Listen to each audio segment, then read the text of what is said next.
ভারতের এই প্রজন্মের সবচেয়ে প্রতিভাবান ব্যাটারদের একজন তিনি। আর ওয়ানডে বিশ্বকাপ যত দুয়ারে চলে আসছে ততই যেন ব্যাট হাতে ঝলসে উঠলেন শুভমান গিল।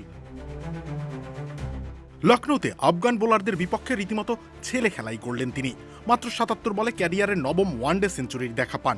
শেষ পর্যন্ত ১১০ বল খেলে করেন ১৫৪ রান। ইনিংসে ছিল ২২টি চার ও ২টি ছক্কা।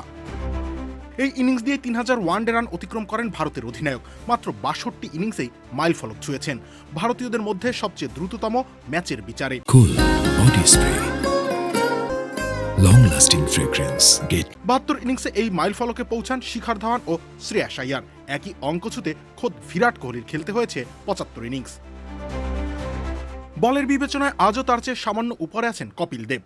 তিনি ৩০০০ রান করেন ২৯৯৫ বলে। গিল করলেন ৩০১৬ বল খেলে। ভারত চাইলে ইনিংসটাকে ৪৫০ পর্যন্ত নিয়ে যেতেই পারত। ৩৬তম ওভারে ৩০০ ছোঁয়া ভারতের জন্য সেটা অসম্ভবও ছিল না। যদিও সেটা হয়নি, কারণ শুভমান গিল আর ঈশান কিষানের পর কোনো ব্যাটারই খুব বেশি সময় দাঁড়াতে পারেননি ক্রিজে। অল আউট হয় ৪০২ রানে। তবে এর আগে শুভমান গিল যা করে গেলেন তা রীতিমতো স্মরণীয় হয়ে থাকবে ভারতের ক্রিকেটে।